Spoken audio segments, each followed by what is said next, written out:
Hello, everyone. John Jackson here, also known as Attorney Somm. Known as Attorney Somm because while I'm an attorney by day, I also pursue wine-related activities during my free time, pursuing my WSET Level 4 diploma. I'm currently about halfway done with that right now. And in addition, I do some freelance journalism. I've had articles that have appeared in Forbes, for example. And of course, I run this page on Instagram. Today, I'm very pleased to announce that we have a special guest from Vega Sicilia. Of course, Vega Sicilia is a legendary producer in Spain. Hi, Diana. How are you? Hey, John. How are you? I'm doing fantastic. How are you? I'm good. Thank you. Great. So I was just giving a brief introduction. Just so everyone knows what we're going to be talking about today, we're going to start out by introducing Diana and letting her explain a little bit what she does as regional manager of the Americas for Vega Sicilia. Then we're going to hear more about Vega Sicilia itself, including how long it's been founded and operating, a little bit about its illustrious history and rich heritage, then some of the key milestones that have happened along the way. And once we're done with that, we're going to transition into talking about some of the specific wines that are produced by Vega Sicilia. We're going to start by talking about Pintia, which is from the Toro region. We're going to be tasting this, which is the 2014 Pintia. Correct. Yeah. And then once we're done with that, we're going to move on and talk about the Valbuena and taste the 2014 Valbuena and discuss a number of factors relating to Valbuena and what makes it special. And then we're going to conclude by talking about Unico, which is certainly one of the best wines in the entire world and has been for many, many years. So it's a very, very special wine. And you'll definitely want to stick around to hear that discussion. And at the very end, Diana will probably even talk about a wine that may be even more special than Unico. And yes. So we'll tell you about that one as well, which is really, really fantastic. And you'll definitely have to try that at some point if you can. Yes, of course. Yeah, well, thank you, John, very much for inviting us. It's really a treat, and I hope everyone's going to enjoy virtually tasting the wines with us, which is, I think everyone is becoming very accustomed to virtual tastings now after so many months of confinement. So, yes. I agree, and they've actually worked out fairly well, better than I expected several months ago, for sure. Yeah, well, now we have all this, Instagram and Facebook and Zoom and all these apps that we can use and make it really easy. I don't know why. I think we're probably going to continue using those even after this is all over. I think that's right. Yeah. But with that, I think we'll turn things over to Diana. And Diana, if you could please discuss what it is that you do for Vega Sicilia and just a little bit more about your role with the company. Of course. So like you mentioned in the beginning, I'm Tempos Vega Sicilia, which is the group of wineries that are part of the Vega Sicilia family. And I'm the regional manager for the Americas. I'm actually based in Mexico City.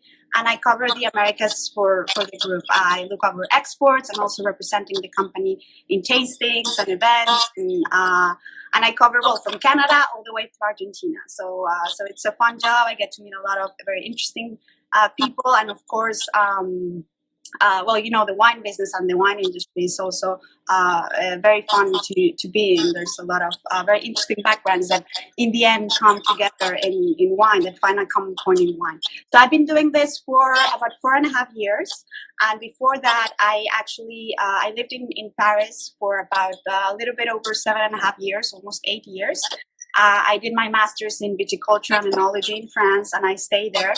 And I used to work for Vega Sicilia's importer in France, and that's how the connection happened.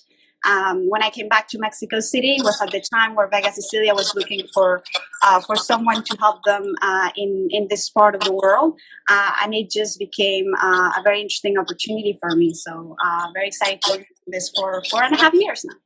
Excellent. And Mexico City is a perfect location as well. It's centrally located. Yes, and also has an incredible food scene as well. Yes. And I think in the U.S., I'm not sure if people are familiar with the fact that a lot of Spanish wineries, Mexico is also a very big market for Spanish wineries. Mexico and obviously Latin America because of the historical heritage with Spain. So yeah, it was also convenient in that sense. So I travel a lot. I haven't been traveling in this past months, but I travel a lot, and it's a very exciting. It's a very exciting. Great. Well, that's fantastic. If you could please now maybe shift gears and we'll talk about Vega Sicilia and its rich heritage and some of the key milestones along the way of its development. Of course. So this is why Vega Sicilia is sort of a special winery in a sense. Vega Sicilia, it's the main winery. It's called Bodegas Vega Sicilia, and it was founded in 1864. So this year we're celebrating 156 years of that main winery, and it's located in Ribera del Duero, which Ribera del Duero, it's about a 2-hour drive north of Madrid. Basically, that's where you find Ribera del Duero.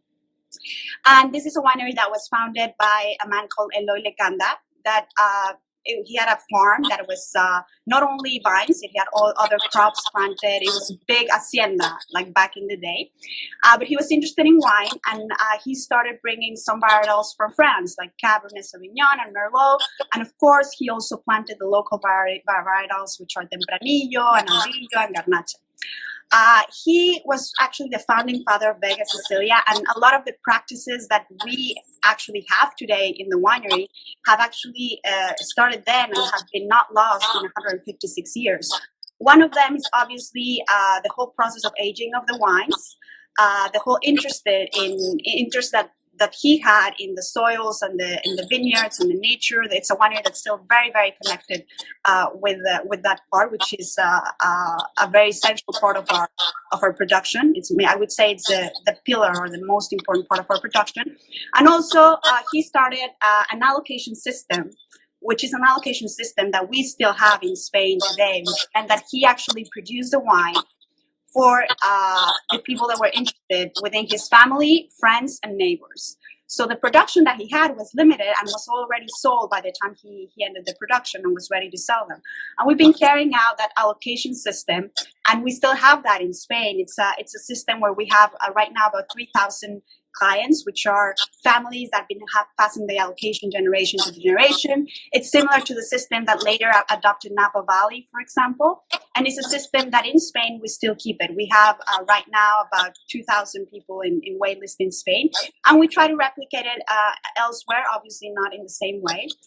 And after Lord Lecanda happened, he actually sold the winery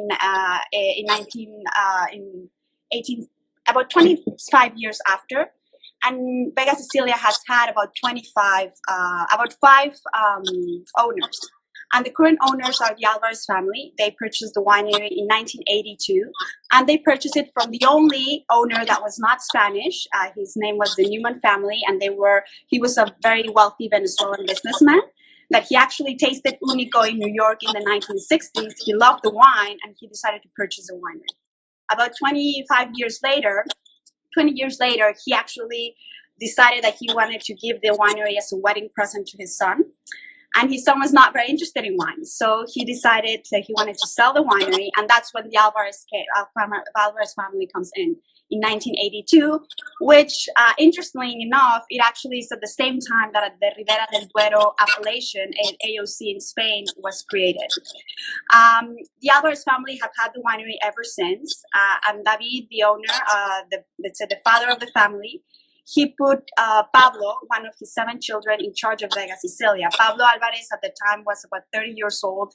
He lived in Madrid. He was a lawyer. And he enjoyed wine and family dinners and such, but he didn't have much more knowledge about wine than that.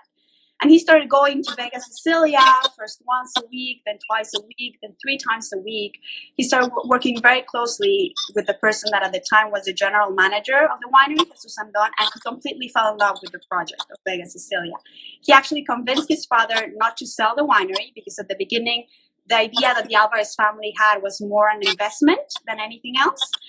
And Pablo really fell in love with the project. And the reason I'm telling you this is because of that, and because of Pablo's really love for the wine industry that evolves continually, he convinced his father and his siblings to keep the winery. And that's why we now not only have Bodegas Vega Sicilia, but we have this other project, that we're going to taste, that it's Pintia, and we have other projects in Spain. All these projects start from the fact that these are not wineries that the family is purchasing. These are wineries or projects that are started from scratch. It means going to look for the vineyards, planting them. It takes about 10 years at least to release the first vintage into the market. So it's really, since the Alvarez family came, what they try is really to invest a lot in keeping the heritage that Vega Sicilia has, which is the vineyards. There has been a lot of research done in that end. Also updating the winery facilities and working into these projects that are very unique, very special in the way that what they're trying to do is really show specific terroirs right now in Spain and one that we have in Hungary, but not necessarily they have to be in Spain. It's really a love for the wine industry as a whole. Yeah. Getting back to the allocation system that you mentioned, it's my understanding that you actually have a very, very long waiting list, and that there's even kings and world leaders who are on the waiting list, and they don't get to make a special phone call and get jumped to the front of the list. They have to wait their turn like everyone else. Is that? Yes. Yeah? In Spain, I think the last team phone call that we had, I think there were about 2,000 people in wait list to be direct customers of Vega Sicilia. That's in Spain. Outside of Spain, we do work with the allocation system, but what we've done is we have allocated it to our importers, in a sense, because of the logistics that goes into selling wine outside of Spain. But yeah, all of our production is limited production. It's a model in which we're lucky enough that normally everything that we produce is sold. And it's a model that allows us to produce the wines in a way that we are able to really control every single detail of the process. All of our vineyards are worked by hand, not only harvest throughout the year, everything's worked by hand. There's really a lot of human, personal, to detail touch in every single one of the parts of the process. So yeah, the production is limited. So unfortunately, even though we would like to, I guess, in a way, make that direct allocation system bigger, production is limited. So we're not capable of doing it every year. Yeah. And way back in the 1860s, when Vega Sicilia was founded, it was definitely very unusual to be planting Bordeaux varietals in that region. Isn't that correct? Yeah, well, it was after the phylloxera. So what they were trying to do, and at the time what Eloy Lecanda was trying to do, they were trying to sort of replicate what was happening in Bordeaux, in a sense. A lot of wineries from Rioja did it as well. And actually one of the plots that it's the most important, or not the most important, but I would say the most interesting plot that we have in Vega Sicilia, which is called Antagnon. It's a plot that's 100 years old, and it's a plot that has about 22 different varietals planted there. And we believe he did it as an experimental garden in a way to see which varietals would grow better, which varietals would adapt better to that region. And it's a plot that we still keep to do a lot of research, because these vines have actually adapted throughout the years to diseases, to drought, to flood, to hail, rains, etc. And I think one of the things that Eloy Lecanda was trying to do was actually finding those varietals that were really adapted to a region. Now, we actually keep Cabernet Sauvignon, which grows really well, and we keep it in small percentages for Unico, our flagship wine, for Reserva Especial.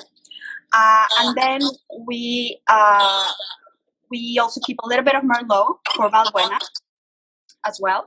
And we've been trying with the white varietals, but nothing that has actually worked in the way that we wanted to.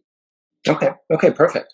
And then you mentioned the 1982 acquisition by the Alvarez family, and it's my understanding that within the first 5 years or so, there were substantial improvements made to the vineyard as well. In that now, for example, if you read the tasting notes and the technical sheets for the wine, you'll see that a lot of the vines used to produce the wines are about 35 years old.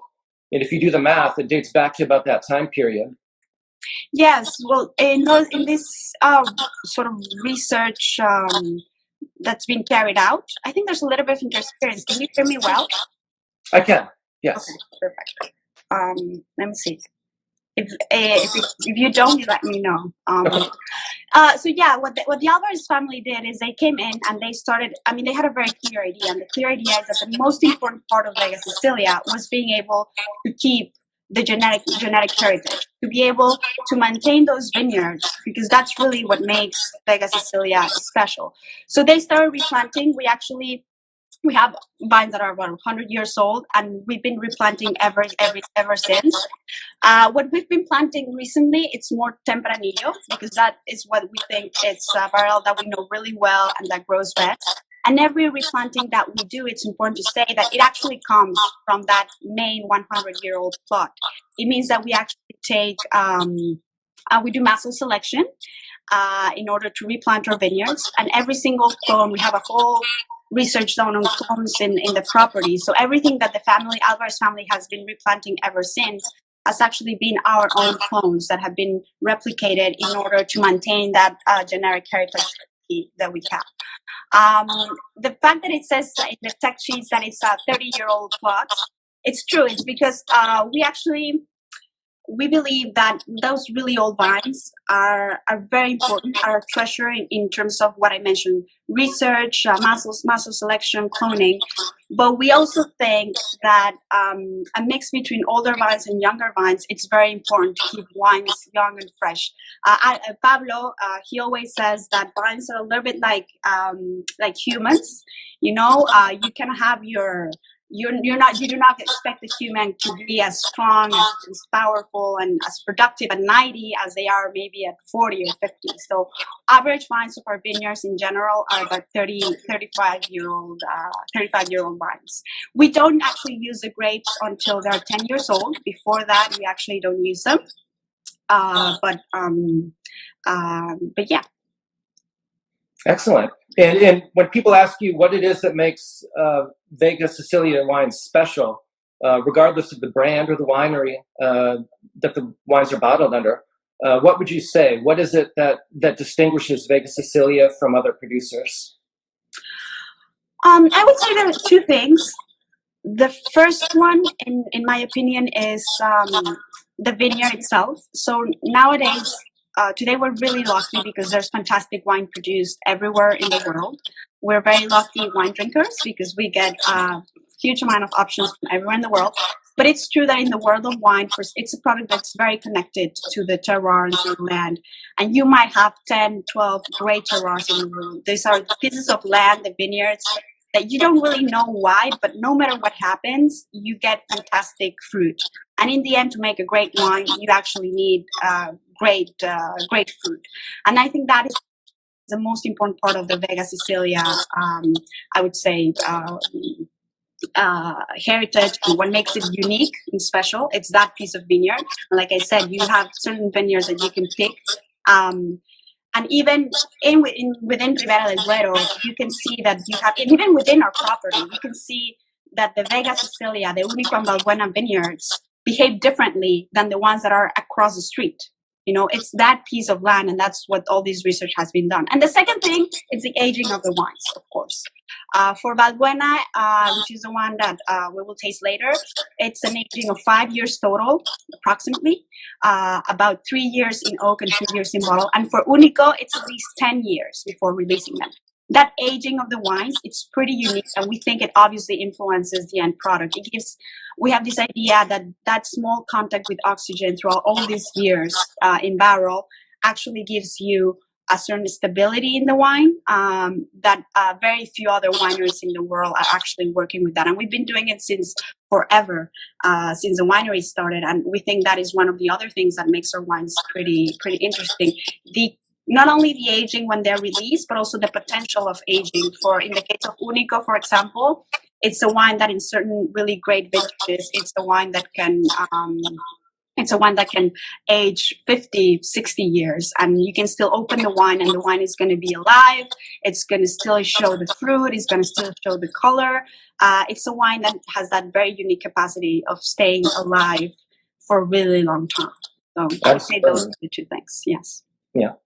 Excellent. And we did have a question. You mentioned that the fruit isn't used for wine until it's 10 years old. What do you do with the fruit prior to that time, like years 4 through 10, for example? I believe there's in certain vineyards. I'd like to be honest. I don't want to say you the Vega Sicilia vineyards because in that case we're very specific. But in other, because it's the same that applies to our other properties, it's actually sold. it's sold to other wineries in the area that actually want the fruit. And we don't use them because we think that's those 10 years actually give the vine an ability to balance itself, to balance its production, to really adapt, and you start getting really more quality grapes within from 10 years on when we start using them. Yeah. Okay, excellent. Well, why don't we shift gears a little bit and then move 100 kilometers downstream to Pintia. And yes. we'll talk about Pintia a little bit, which yeah, you have it there. You mentioned is a newer winery that was established, what is it, about 20 years ago? Yeah, the first vintage was 2001, and it's a winery that's in the Toro region. So if you look at Spain, the Duero River starts in Ribera del Duero, really close to Peñafiel, and it goes all the way down to Portugal. And sort of in the middle, you would find the region of Toro. And this project, it's a project where the first vintage was 2001, but it also started with the family going to the region, selecting, purchasing vineyards. And there were actually several vintages of this wine that were produced and not released, with the idea, we believe that wine is also a learning process, and every single vintage, even in a winery like Pintia that's almost 20 years old, every single vintage, there's something that we believe we're making better. So this project started in 2001. It's a wine that's 100% Tinta de Toro, which is a local varietal. And it's a very interesting region because you still have a lot of vineyards that are pre-phylloxera. That means that the vines are planted in original rootstocks, not American rootstocks. Because of the soils in this region, which are very interesting for the production of wine, the bottom part of the soil is really sandy soil, so phylloxera is not able to survive in that kind of soil. So you have really old vines, very interesting vineyards. We have vineyards there that are 75 years old or more. And then obviously, like in other properties, we've been replanting with our own clones. It's a region that I believe, I don't know if the 80s, 90s got a little bit of bad press because it started giving wines that were a little bit too much. It's a very challenging region to produce wines because of that. I would say from the regions that we produce wine in Spain, Toro is one of the most challenging. You get really extremely warm summers and days, and then very cold winters and nights. We have very little water. So to give you a difference, in a region like Toro, you get about 11 inches rainfall average. Whereas in Ribera and Rioja, which are also dry regions in Spain, you can get up to 18. So it's a very, very dry region. The vines have to be planted really separate one from the other. So density of plantation has to be low because there's really no water. We obviously do everything dry farming as well. We don't irrigate any of our vineyards. Everything's done by hand. So the challenge in Toro is that you can really easily get very high alcohol wines. You can very easily get very powerful, unbalanced wines. So it's a challenging region to produce, but at the same time, it's a very interesting wine if you work it correctly in the vineyard. So we started producing Pintia in 2001, and now we're tasting the 2014 vintage, which we believe we've been doing things better, and we've now gone to a style of Pintia that's very representative of the region, but it's also very elegant. Yeah, and it's is it 100% Tempranillo? It is. So we call it Tinta de Toro, which is sort of the clone of Tempranillo that has been adapted to the Toro region. So as you know, in Spain, Tempranillo is the red varietal that is planted pretty much all around Spain. It has 11 different names. And because it's also very regional in a way, Spain, everyone thought they had their own grape for their own wine, basically. And eventually, I guess the scientists came out and said, guess what? You'll have Tempranillo. So it is Tempranillo. It's like saying the Cabernet Sauvignon that grows in Napa. It's, of course, not the same one that grows in Bordeaux or that grows in Chile or that grows elsewhere in the world, right? We all call it Cabernet Sauvignon everywhere, but it's different clones. Well, it's the same thing in Spain, except that they actually gave each one of these clones a different name. So in Toro, it's called Tinta de Toro, but it's a Tempranillo. The grape actually physically, it's a little bit different because it's a Tempranillo that's very small. It's like it's a very small grape. It has very dark skin, very thick and dark skin, and it's almost a little bit tainted inside as well. So it gives you very concentrated wine. So it's a Tempranillo that's thicker skin than, let's say, Tempranillo from Rioja, for example. Okay, so a little bit more tannic then as well, typically. Yes, and we try to extract very little because you can get a very, I don't know if you have it there, but I have it here. You can get a very intense color really easily. You don't really have to extract much from this because the skins are already giving you that very easily. Yeah, and for those who want to see an example of the winery, the static post that I did yesterday, picture 2, if you swipe left one time, that's a picture of the Pintia vineyard. And you can actually see a close-up of the grapevine, and then there's actually a lot of stones on the surface as well, and then I understand sand below. Mm-hmm. Actually, I think one of the picture that you have also shows the very big rock on the topsoil. Exactly, yeah. Yeah, so that's similar to what you would find mainly maybe in Châteauneuf-du-Pape in the southern part of France. We call it canto rodado, so that's the topsoil from our main vineyards, and it's very interesting. It actually it helps you drain the water, the little water that we get from the rainfall. Really, it helps also retain water. It also helps you retain heat in really cold winters and nights, so the vine actually stays warm because obviously cold winters are also an issue. So those plots are very interesting in that sense. Yes. Yeah. Excellent. Well, should we go ahead and taste it? And we've got the 2014 Pintia here. Okay. So just to give you an idea of Pintia in general, it's 100% Tempranillo, Tinta de Toro. It's a wine that is aged for 12 months in oak and then 3 years in bottle before release. So it's 4 years of aging total before being released to the market. It's aged about 80% in American oak, 80% in French oak, 20% in American oak. We actually, the American oak, we have our own keeper at the Vega Sicilia farm. We buy the oak staves in the US, obviously in Kentucky, Ohio. We import them, and we build our own barrels for Pintia and for Vega Sicilia, which are the 2 wineries that use American oak. And then we let it sit for 3 years in bottle. Tempranillo is usually a grape that really benefits from bottle aging. It kind of integrates better. In the case of Pintia, like I said, it's a very powerful wine. It's a very expressive wine. From our portfolio, it's the wine that you're going to pull the cork and the wine's going to show. We work really, really hard in Pintia in trying to keep a nice, fresh acidity in the wine. We worked in the vineyards, picking harvest date. We harvest about 2 weeks before most people in the region in order to have the grape that's mature, so no green tannins. But at the same time, it's a wine that is that still has a nice freshness to it because of all the power. If you don't keep that nice, fresh acidity, it ends up being a little bit heavy and a little bit too much. So both the I would say the key to this wine is that acidity that sort of cleans your palate, but also the aging of the wine that kind of helps it integrate. When it's young, it has that little bit of rusticity to it in a good way, and as it ages, it gains a little bit more in elegance. It's pretty expressive, as you probably can see. It is, yeah, for sure. No, as soon as I opened it this morning, that's actually the first thing I did when I woke up today, is I opened the Pintia, and I could get the aromatics just exploding from the bottle.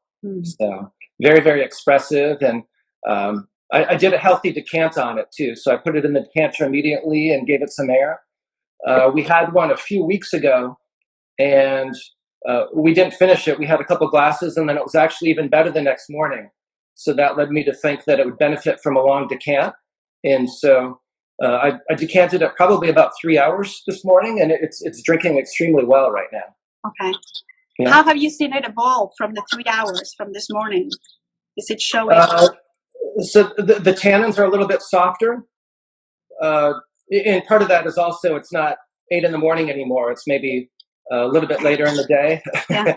So it's always hard drinking first thing in the morning because it always seems more assertive than it would if you're opening it at night. But it definitely has softened up and opened up quite a bit more.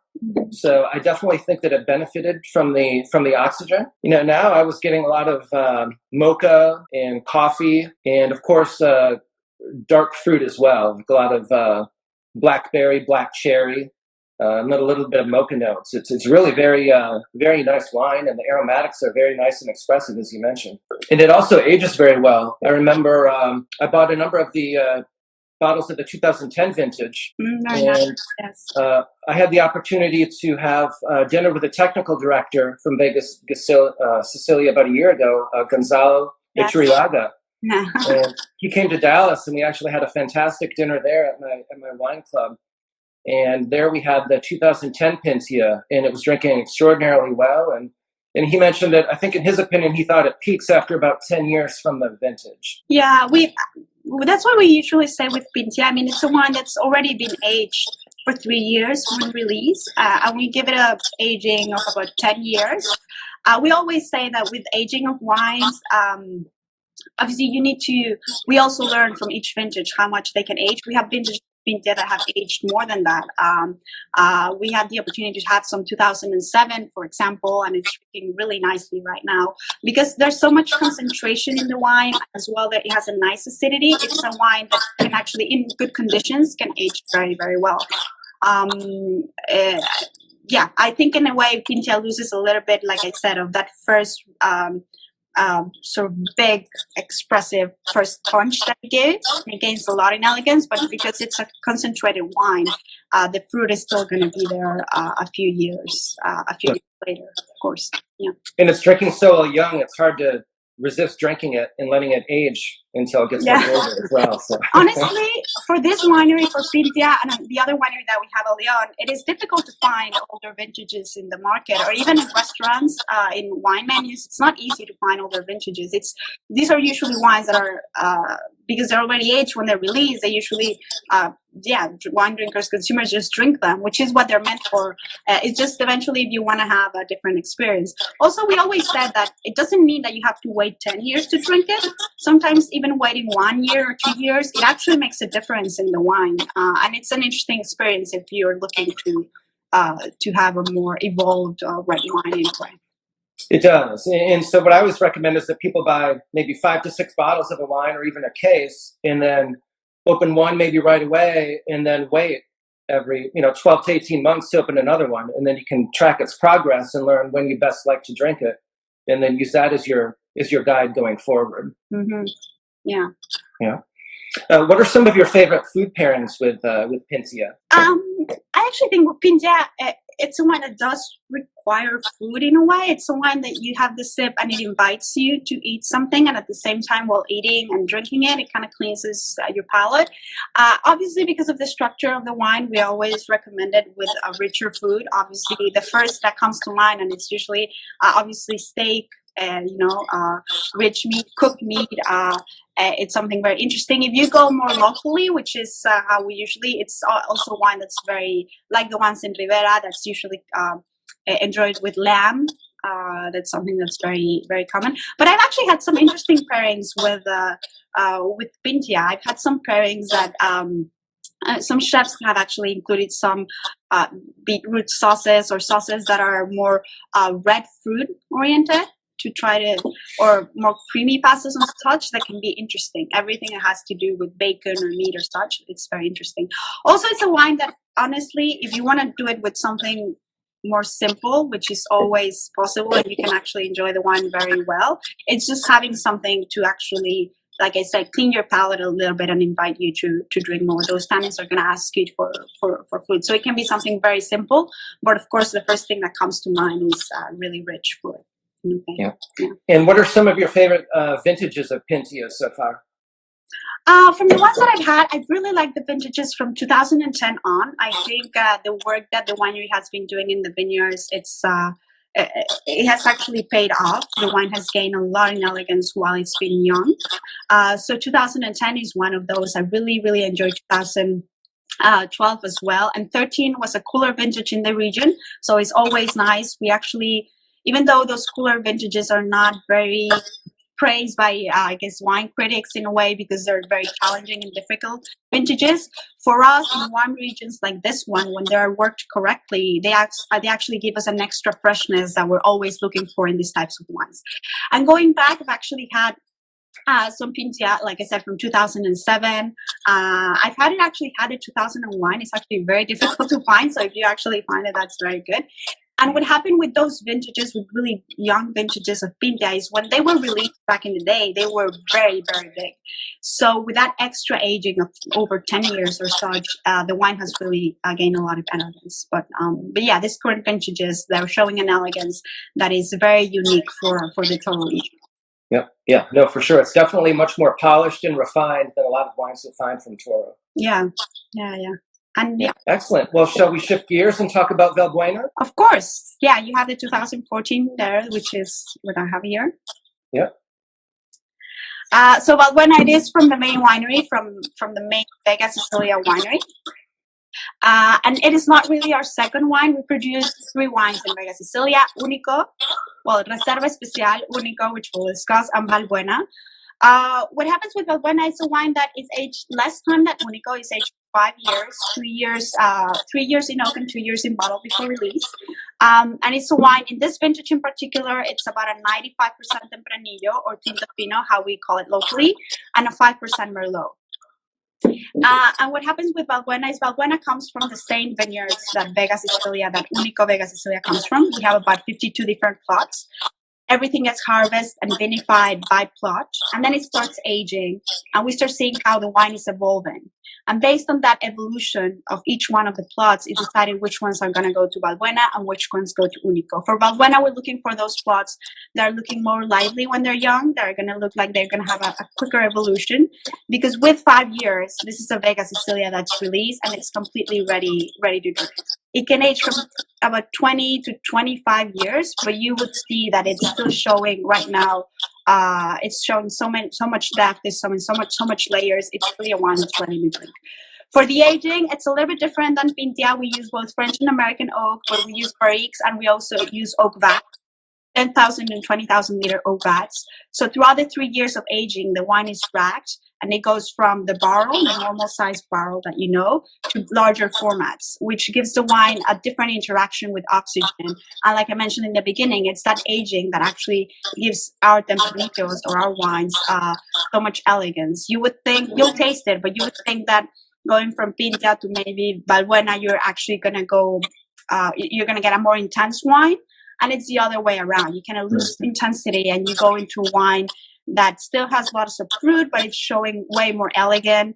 It takes a little bit longer for the wine to open up and start showing, but it's a wine that you can tell it's a completely different expression. No, absolutely. And we'll be discussing this, but the Cabernet goes with the Tempranillo in the Unico, and the Merlot goes with the Valbuena, as you mentioned. Yes. Why is it that you add the Merlot to the Valbuenas? Because it drinks better younger and it's more consistent with that style? Yes. So the Cabernet Sauvignon is used also for the Unico. I mean, for actually Valbuena, we actually used to include some Malbec, and actually back in the 60s and 70s, it actually included all other varietals that were planted in the Vega Sicilia vineyards, as the same with Unico. For if you drink Unico from the 60s, 70s, it was actually a blend wine. Now both of them, they're about 95% Tempranillo. The Merlot, we keep it for Valbuena in certain vintages. It adds a little bit more, I would say a little bit more red fruit, a little bit more consistency. It makes Tempranillo that could sometimes be higher in acidity and a little bit more subtle. And in the case of Unico, the Cabernet Sauvignon also helps with the aging of the wines. This is going to be a wine that's going to be aged for 5 years or more in oak. Cabernet Sauvignon also gives a little bit more structure and aging potential to the wine. So in this vintage, we actually have some Valbuena vintages like 11 and 12 that we did at 100% Tempranillo, because those vintages in particular, we didn't think they needed Merlot included. We do have a big vintage effect in Ribera del Duero, which is important to mention. Not all wine regions have such big vintage effects like maybe we do, Bordeaux, I guess Burgundy. There are many in the world, but we do have. So we have certain vintages that are cooler vintages where we can have hail and frost, and then the next vintage can be super warm vintage, drought. So there is the change in climate and in the conditions year after year can change drastically. So that's why we also are able to change a little bit the wine every year. And for this particular 2014, what is the breakdown, the varietal breakdown? 95% Tinto Fino, 5% Merlot for this vintage. Okay. And that's interesting that it's actually a selection in the barrel. You determine after it's been aging in the barrel whether it goes into Valbuena or the Unico. I didn't realize that before. That's really interesting to know. So, I mean, there are certain plots that if you go to Vega Sicilia, there's certain plots that usually go to Unico, and that identify as Unico, and certain plots that are identified as Valbuena plots. But because of this vintage effect that I mentioned, nothing gets really cold until the wine is actually made, and we start seeing how it is evolving. That's something Gonzalo has very clear. And also, I mean, it's important to point out that we have Gonzalo, our technical director, and the team. They have the ability to actually carry the plot from the vineyard all the way to the aging. That means we actually have 52 different vinification tanks in the winery, which sounds very logical if I say it like that, but it's not very common in the wine industry. It requires a lot of space. It requires a huge investment, and also in terms of logistics and being able to manage that is not it's not as easy. It's actually a little bit of a luxury in the wine industry when you have ability to actually vinify by plot. So we are able to do that. We vinify by plot, and we can tell, I don't know, plot 2, plot 3. They start the analyticals, they taste it, they start seeing how it evolves in barrel, and they say this year it goes to Unico like it always does, or maybe this year, some Valbuena plots might get upgraded and some Unico plots the other way around. Yeah, interesting. And for those who want to see the barrel room, it's really spectacular, and we have both pictures of the barrel room and also the tanks in the post from yesterday. If you go towards the end, the last 2 pictures, we'll give you examples of those. It's really, really spectacular. In this top of the art winery facility for sure. Yes. Yeah. And so what are some of your well, actually I guess we should taste it, but anything more you'd like to say about the aging process or the production of the Valbuena before we taste it? No, I think I mentioned the barrels. I mentioned a little bit overall the whole process. I would say that the important thing about this is that that selection from the vineyard, the whole aging process that it gives, it ends up being almost 100% Tempranillo, but it's a different Tempranillo. Like I said, you're going to see how it loses a little bit intensity, and it gives you a very elegant. From the Vega Sicilia wine, we always say that Valbuena, even though Unico is our flagship wine, and it's a very special wine in a way, Valbuena, it's kind of the favorite in a way, because it's the Vega Sicilia wine that actually shows what Vega Sicilia is when it's released, when it's young. It can age, but you're actually seeing now with the 2014, everything that Vega Sicilia represents in terms of the quality of the wines that it can deliver. So in a way, that's why we really internally in the winery, we always taste Valbuena, and we always say this is interesting because we're actually showing when it's young really what it is, what Vega Sicilia is all about. So yeah, and you also make it every vintage, whereas I understand with Unico you don't necessarily produce a wine every single vintage. That's correct. Actually, with Unico, there's a little bit of a misunderstanding. We, like I mentioned, we have a vintage effect, and we maybe 3 to 4 times in a decade, we actually have hail, sometimes frost as well. And it used to be an issue in our vineyards. So 2001 was the last vintage of Unico that we did not produce. After that, we installed those big fans that you also see in Napa Valley. They can't do anything with hail, but they actually help with frost in the vineyards. And we used to lose a lot of the production in those vineyards because of that. And it happened fairly often. It can happen 3 times in a decade. So we would not produce Unico in those vintages because we would lose so much wine. We would only stick to producing Valbuena. Since 2001, we've actually been producing Unico every single year. What has changed, and I'll mention this really quickly so we can taste Valbuena, is that Unico, we don't release it one vintage after the other. It means we don't release consecutive vintages. What gets released is what's more ready to get released. That means that we can jump like we did from a 2004 vintage, then we released the 2007, then the 2008, then we went back to releasing the 2005, now we're releasing the 2010. So we jump vintages depending how they evolve in the bottle. So that actually happens with Unico. We're not releasing consecutive vintages. Okay, so it may appear that there's gaps, but it could be that it just hasn't been released yet. Yes. From 2001, in the past, we did have some vintages that were not produced. Like I said, 2001 was not produced, but ever since it has been produced. It's just that we have been jumping from one vintage to another Yeah. based on how the wine is evolving. Yeah. Okay, excellent. Well, shall we taste the 14? Yes. And you're right, it definitely is more elegant than the Pintia and a little bit lighter for sure on the palate and mouthfeel. Certainly very concentrated and well balanced, but definitely the Pintia would be the heavier, more robust wine for sure between the two. Yes. Naturally, I mean, Pintia Toro wines will be, but of course, Valbuena, like I said, the way it is produced, it's aimed to be a very elegant version of Ribera del Duero wine. So you're not, if you open Valbuena, you're still going to find a full-bodied wine. You're going to find a wine that has structure, a wine that has the fruit there. It's a wine that has tannins, but it's not going to be a bomb. A lot of people think that, you know, the big wines that come out from Ribera del Duero are going to be like huge wines always. And we're aiming for really in all of our wineries, but Vega Sicilia in particular, we're aiming for elegance in a way. So with Valbuena, you get a wine that has a lot of layers to it. You're not gonna be able to pull it apart.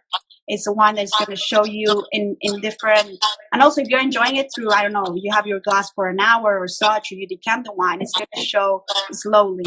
And like I said, it's going to be a full-bodied wine, but it's not going to be a really, I would say, in-your-face, super huge wine. It's gaining elegance is what we're aiming for, and that's what you gain also with the longer agings in oak. Yep. No, that's exactly right. A little bit before we went live, I was nosing through it and tasting it, and I was trying to identify the specific fruit profile, and it was just so harmonious that all I could really say was kind of like a mixed berry, because it's hard to identify individual components with it because it's just so well integrated and harmonious.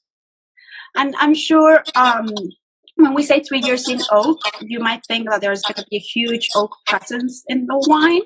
And it's not really that at all. You will not be able to identify or pull out the different oaks in the wine. The oak there is really just to make the wine more subtle, to integrate the tannins, and to give the wine a little bit more consistency, I would say texture, more than anything else. So even though it's been 3 years in oak, I think you're able to tell the oak more in Pintia, and you will be able to tell it in Valbuena or Unico. Oh, I definitely agree. Those mocha and coffee notes, I think, would probably be responsible a little bit or attributable a little bit to the oak. But I didn't get anything like that with the Valbuena. But I also did get with the Valbuena lots of freshness and some good acidity as well. Yes. Yeah. Acidity. It's also key, I guess, in all these wines. And it's important to say that acidity is positive when it's well handled, I would say. When we say a wine is acid, it's usually negative connotation, but acidity, the way I want to show it or the way I want to explain it, is actually very positive in these wines. Balances out the warmth that comes out from them. Yeah, and I'm sure Gonzalo mentioned that he really likes Valbuena. I'm not sure if you tasted it that night at the dinner, but Valbuena is his favorite wine from the portfolio. Oh, yep. Yeah. I think we also had the 13 and the 14 Valbuena that night. So yeah, we did those side by side, and those were both certainly drinking very well then as well. Yeah. Yeah. Do you have any specific food pairings that you really enjoyed with the Valbuena? Obviously, it's very good on its own. I think, it's very good on its own for sure. I think Valbuena can be a little bit more versatile than Pintia because of that elegance. So you can, obviously you can do with rich meat, lamb, which is traditionally what is done in Ribera, baby lamb, which is traditionally what comes out from that region.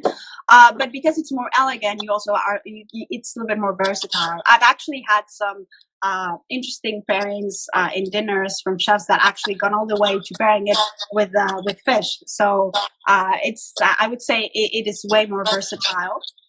And by itself, of course, you can have it by itself with something also to sort of nibble on, to clean your palate. All of our wines are food wines. So that is important to say as well. They're made to be enjoyed with food. It doesn't have to be anything complicated, but they're also made to be able to share, to eat with something. You can have a really nice Iberico ham, or some manchego cheese, or some bread, olives, something that just makes you really appreciate the wine. Also goes very well with Valbuena. Yeah, no, I totally agree. Well, with that, shall we shift gears and talk about Unico? Yeah, so Unico, the flagship wine from Vega Sicilia, it's a wine that's aged 5 years in oak. And same process as Valbuena. It's a very complex aging process. It's not 5 years sitting in a barrel. We use French and American oak, and we use barriques and oak vats. So we do actually believe that this really long period of time in contact with small parts of oxygen that comes through the pores of the barrel and the oak vats actually gives the wine more stability, and eventually when it's bottled it has already a certain elegance to it. So it's aged for 5 years in oak, and then usually 5 years in bottle before release. But like I mentioned, it's not a recipe with Unico. It's a wine that Pablo, Gonzalo, Antonio, the team sits down, they taste the bottles, and they decide which vintage is going to be released based on how it's evolving in bottle. So for example, 2005 and 6, they were aged 12 years before release. We have very famous vintages like 1970 that was released in 1995, 1974 a little bit after that, 1998 I believe or so. So we now keep sort of a format of 10 years of aging, but it really is going to depend on the vintage when it gets released. It's a wine that it's now in the current vintages about a 93 to 97% in Tofino, and the rest is cab. That one always has a little bit of cab in the blend. And it's a wine that it has become really famous within wine collectors, and because it actually, like I mentioned in the beginning, it ages for a really long time. You can have now vintages from the 50s or 60s, if you're able to find them, that you open the bottle and it's still it's a wine that's gonna be there. It's not gonna wine that's gonna be dead. You're still gonna have the fruit. It's a wine that you can actually going to be able to swirl in your glass. It's not going to fall apart. So it's a wine that has that very unique capacity to age, and not only age, it actually evolves nicely. It's a wine that shows you a very different expression of Tempranillo that I don't know how many other wineries or wines are able to show you that that expression of Tempranillo. You can only see it in a wine that's been aged so long. So that's why Unico has become so famous in that sense. Obviously, when we release, now we're releasing 2010, so 10 years, we're releasing Unico 2010. And honestly, if you open Unico 2010 right now, it is fantastic. It's great. It's one that's already been aged 10 years. It's just, if you've had previous vintages of Unico, or if you have had the opportunity to taste older Unicos, you're going to see that that wine has so much potential that you don't want to drink it right now. You want to wait and see how it's going to evolve. But it doesn't mean that you cannot drink it right now. I think probably back in the day, the really Bordeaux that were released when they were really young, they actually aged them for so long because they couldn't drink them. They were so tight that they had to let them sit for a while before drinking it. Right now with Unico, it's not at all the case. You can open a bottle of 2010 and it's going to be lovely. It's going to be so elegant. You're going to have the fruit. It's going to be so integrated. But it has so much potential that in a way you want to keep it because, for example, 2010 is a fantastic vintage of Unico. And you just want to see what this wine is going to be in 20 or 25 years at least, which is not something a lot of wines are able to do. Yeah, especially with the production methods that are used more recently, because certainly you have vintages like at the dinner with Gonzalo. We actually surprised him at the end of the night and opened a 1960 Unico. Nice. Shared that with him, which he was very excited about. But that wine was still showing extremely well, and it was drinking very, very well. Did not fall apart, and it was beautiful. And now that you're using even more advanced technology and production methods, I think even the wines of today could potentially have even greater potential than a wine like the 1960 that was still drinking well 60 years later. Of course, yeah, of course. Obviously, we always say it's good to keep it in good conditions. That's always when aging wine. Obviously, that's sort of you have to keep it in a sort of good environment in terms of temperature and so for the wine to be able to age. Our wines, like I said, they age very well, but they're very sensitive to temperature shocks. We use natural corks. They age for so long in such control and in such control situation, then they are very sensitive to huge temperature shocks. So that is also important to mention if you. Well, we're down to a few minutes. Should we talk about the Reserva Especial? Yeah, so really quickly, Reserva Especial is sort of the big brother. It's not a different wine that we produce. It's actually a blend of vintages of Unico. So it's a non-vintage wine. This year, we're releasing a blend that has 2008, 9, and 10. But it's not always consecutive vintages. We can blend, up until 2014 release, we actually were blending vintages from the 90s and such. And it comes from the idea that because we actually do have a vintage effect, you have cooler vintages that add some freshness, warmer vintages that add some warmth and some more darker fruit into the wine. And also the idea that comes from a little bit of the Solera method in Spain, where the younger vintages actually refresh the older vintages that have been aging for a long time. It is a wine that, like Unico, has the same aging potential. It can go 30 years or more. But it's a wine that actually opens up faster than Unico. If you actually have the opportunity to taste, let's say, 1960 Reserva Especial, 1960 Unico, Reserva Especial, when you open it, it tends to open up a little bit faster. We produce very little amount of that because of, let's say, logistic in terms of production is not easy to produce. You have to keep the wine for about 2 more years in oak vats, in French oak vats, blending the vintages together and then bottle it. So it's a wine that we've been producing for a really long time. Let's say it would be the top wine from the Vega Sicilia winery in a way. Yep. Yeah, it's a real treat. So certainly if you ever get an opportunity to try it, by all means do so, because it's really incredible. And especially to compare it to the Unico is really, really a fantastic opportunity and a fantastic experience. Well, thank you so much, John. I really hope you enjoy them. Thank you so much for the opportunity to taste the wines with me. Oh, my pleasure. And do we have maybe 30 seconds to talk about Macon? I actually have a good friend who's very, very interested in Macon. Yes, so Macon is the most recent project. First vintage was 2009, and it's the only one that's not 100% Vega Sicilia owned from the group of 5 wineries. Macon, it's a joint venture with the Rothschild family from the Lafitte side in Bordeaux. It's Vega Sicilia who's in charge of the production of the wine, from the vineyards, selecting the plots, the whole thing. But it's a joint venture, and it's 100% Tempranillo from Rioja Alavesa, so Rioja from the Basque country, basically.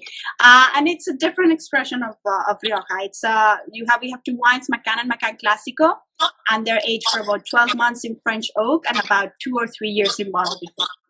So it's a Vega Sicilia Rioja in a way. Yeah.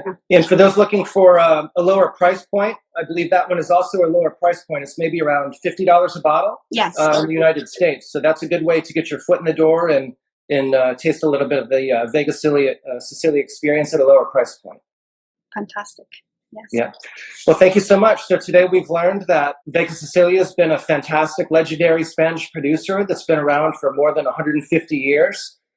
We heard about the Pintia winery in the Toro region, also both Valbuena and Unico from the Ribera del Duero regions, and the best food pairings and aging process to use to make decisions for purchasing and evaluating when to open those wines. And thank you so much, Diana, for being with us today. Thank you so much, It's been a real pleasure. It was a pleasure. Thank you so much. Thank you, everyone.